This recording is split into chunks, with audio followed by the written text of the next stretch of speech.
plus bas de 18 ans sur le pétrole. Aujourd'hui, ça devient très grave. Le baril américain de pétrole a poursuivi sa descente aux enfers ce lundi, enregistrant une chute record pour atteindre une valeur négative du jamais vu, son plus bas niveau historique. Ce contrat qui concerne les livraisons du mois de mai arrive à expiration mardi. Les détenteurs doivent donc trouver des acheteurs physiques au plus vite. Le baril a terminé à moins 37,63 $, il en valait encore 60 au début de l'année. Et les gars, ils ont dit ok, on va produire plein de pétrole. Et ils ont inondé la planète de pétrole et il n'y avait plus de capacité de stockage, d'accord? Et bien évidemment, beaucoup disent que leur objectif, c'était de couler les producteurs américains. La Russie prend tout le monde par surprise et refuse de réduire sa production. Réponse immédiate de l'Arabie Saoudite, premier exportateur mondial. Elle va aussi augmenter sa production pour ne pas laisser les Russes lui prendre des parts de marché. Derrière ça, il y a une stratégie russe qui est assez claire, qui consiste à dire on va essayer de faire diminuer le prix du pétrole le plus possible. Ça va être difficile pour nous, ça va être difficile pour nos partenaires, mais on espère que ça va écrabouiller les producteurs de pétrole de schiste américains et les sortir du marché. C'est donc une véritable guerre commerciale, une guerre des prix qui est lancée par la Russie et l'Arabie Saoudite contre les Américains. Aujourd'hui, c'est une guerre. C'est-à-dire que même l'Arabie Saoudite est en train de perdre énormément d'argent. La Russie perd énormément d'argent. Tous les pays producteurs de pétrole sont en train de perdre énormément d'argent. D'accord ? Et donc cette semaine, Riyad a réduit le prix auquel il prévoit de vendre le pétrole au marché asiatique. C'est la guerre. C'est une guerre de prix. C'est une guerre féroce. Et donc beaucoup de gens disent « Tammy, est-ce qu'il faut acheter le pétrole, etc. » Je pense que vous avez ma réponse. C'est que pour le moment, on oublie le pétrole pour le moment. Est-ce que vous êtes chaud pour le pétrole? Mettez-moi du agir. Je vois combien de likes? 2100, vous êtes 5200. Mettez-moi du 3000 likes, les amis. Chaud. Chaud. Yes. Bon, alors, ce que je vais faire sur le pétrole, franchement, c'est un gros sujet. Ok, le pétrole, on est sur un truc de dingue. C'est du jamais vu. Le pétrole, notamment américain, US crude prices drop to a new 18-year low. Plus bas de 18 ans sur le pétrole. Et aujourd'hui, ça devient très grave. Soyez attentifs, ça va être du très lourd ce que je suis en train de vous faire. Donc, le pétrole, on n'a eu que des mauvaises nouvelles. Tout d'abord, on a eu une baisse de la demande inédite. Pourquoi? Coronavirus, bien sûr. Et bien évidemment, on a eu le double effet. On a eu le premier effet, ce sont tout d'abord les entreprises et la baisse de l'offre. D'accord? Les entreprises qui ne peuvent plus produire, donc qui ne peuvent plus consommer de pétrole. Donc, baisse de la demande de la part des entreprises. L'étude vient du marché chinois. Depuis janvier, à cause du coronavirus, le commerce, les transports et l'industrie de Chine sont à l'arrêt. Et le pays est l'un des plus gros consommateurs de pétrole au monde. 14 millions de barils par jour. Et on a bien évidemment les ménages, on a le secteur aérien, on a le tourisme, on a, bref, l'économie mondiale qui est morte, la consommation, baisse de la demande. Et donc c'est un double choc inédit pour l'industrie pétrolière. Plus on a eu MBS qui s'est fighté avec Poutine. Et les gars, ils ont dit ok, on va produire plein de pétrole. Et ils ont inondé la planète de pétrole. Et il n'y avait plus de capacité de stockage. D'accord? Et bien évidemment, beaucoup disent que leur objectif, c'était de couler les producteurs américains. Et la question que j'ai envie de vous poser, est-ce qu'ils y sont arrivés? Et est-ce que vous pensez que c'est vraiment dangereux de couler les producteurs américains? Est-ce que vous pensez que c'est quelque chose de dangereux?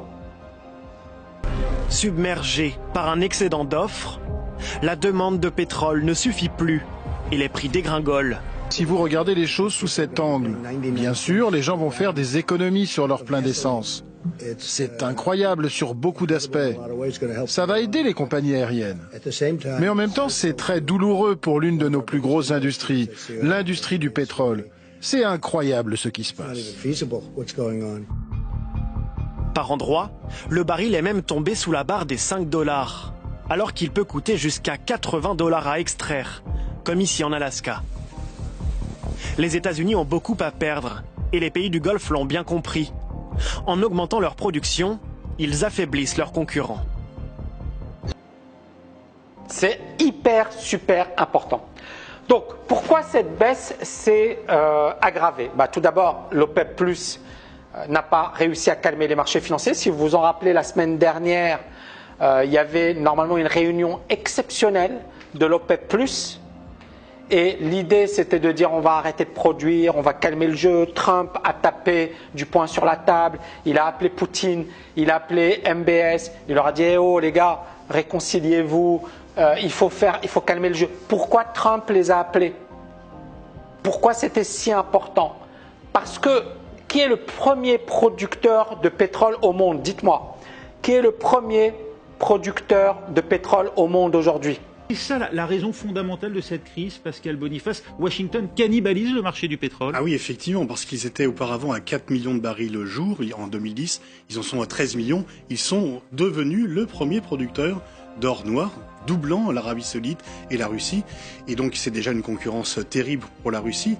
Mais en plus, avec les interdictions qu'ils veulent faire sur l'exportation de gaz russe vers l'Europe et l'espoir de conquérir ce marché européen, qu'ils ne fassent pas les gazoducs, pour que ce soit plutôt du pétrole et du gaz de schiste américain qui soient vendus un peu par injonction géopolitique en disant n'achetez pas du pétrole et du gaz à la Russie qui est une menace militaire.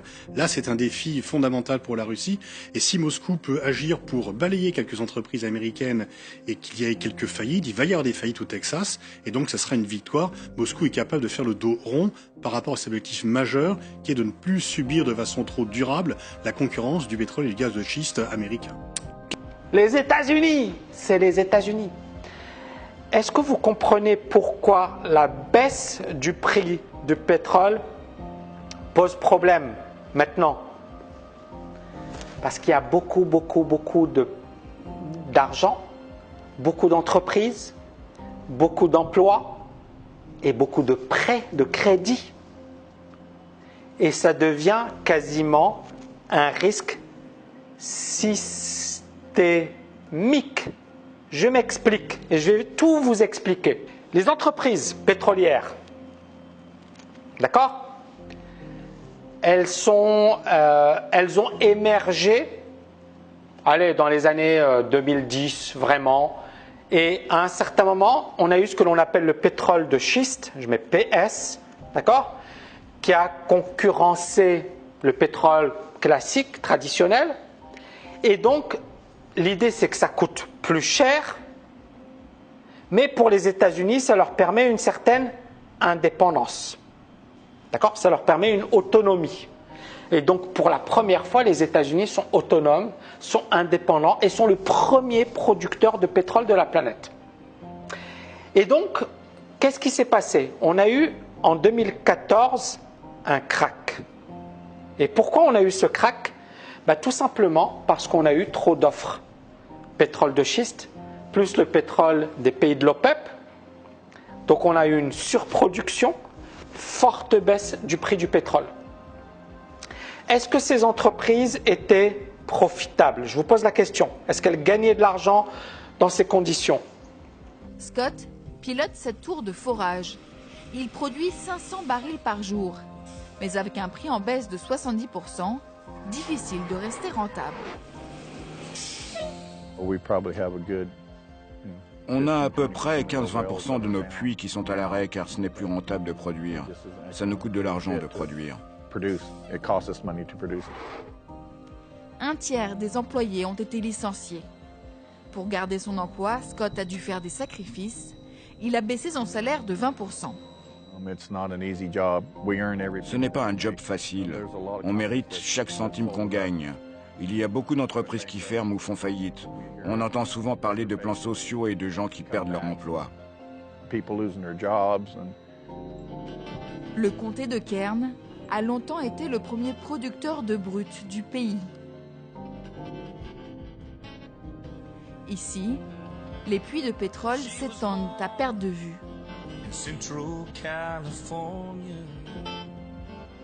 Jusqu'en 2014, le baril dépassait les $100 et les compagnies pétrolières pompaient à tour de bras. Mais aujourd'hui à Bakersfield, près de la moitié de la population est au chômage technique. La réponse est non, elles ne gagnaient pas d'argent. Est-ce que ces entreprises ont emprunté de l'argent et même beaucoup d'argent auprès des banques?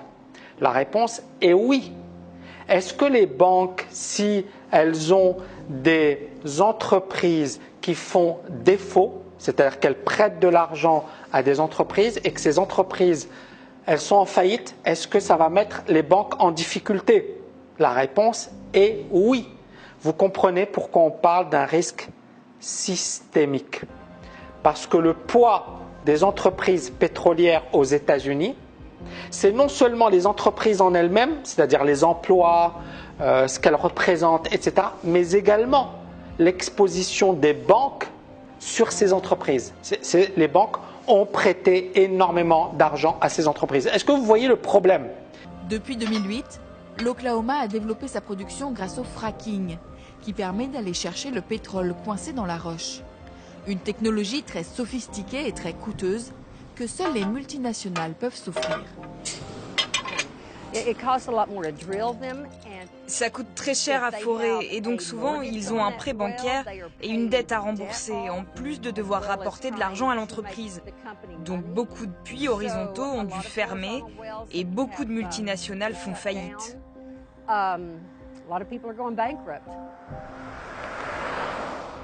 Mois après mois, Darlene Wallace voit ses confrères, petits producteurs indépendants, mettre la clé sous la porte. Aux États-Unis, plus d'un tiers des producteurs de pétrole sont menacés de faillite. Donc on est bien d'accord que les États-Unis baissent du prix du pétrole. Et donc ici, l'Arabie Saoudite, elle cherche agressivement à gagner des parts de marché en Asie. Et donc qu'est-ce qu'ils font? Ils vont écarter le pétrole américain. C'est-à-dire qu'aujourd'hui, c'est une guerre. C'est-à-dire que même l'Arabie Saoudite est en train de perdre énormément d'argent. La Russie perd énormément d'argent. Tous les pays producteurs de pétrole sont en train de perdre énormément d'argent. D'accord? Et donc cette semaine, Riyad a réduit le prix auquel il prévoit de vendre le pétrole au marché asiatique. C'est la guerre. C'est une guerre de prix. C'est une guerre féroce. Et donc beaucoup de gens disent « Tammy, est-ce qu'il faut acheter le pétrole, etc. » Je pense que vous avez ma réponse. C'est que pour le moment, on oublie le pétrole pour le moment. Bien sûr qu'à un certain moment, ça va se reprendre. Mais aujourd'hui, ça ne sert à rien de s'exciter, de se dire « ouais, c'est bon, c'est parti, etc. » Je vais ici vous montrer un peu le graphe du pétrole. Ça, c'est ce qui s'est passé la semaine dernière. Vous voyez, on a réalisé de nouveaux points bas. En daily, regardez à quoi ça ressemble. C'est terrible, c'est terrible, c'est terrible, d'accord? Et il y a des gens qui ont acheté, qui ont dit « ouais, c'est super, ça va monter. » Non, c'est pas monté les amis. Donc pour le moment, on est véritablement sur une tendance de fond baissière. Bien sûr qu'à un certain moment, ça va se reprendre. Mais ça ne sert à rien d'anticiper. C'est comme ici, regardez, là, ça valait 106, ça a baissé à 42. Beaucoup de gens ont dit « waouh, c'est super !» C'est une opportunité, c'est monté un petit peu et c'est reparti à 27.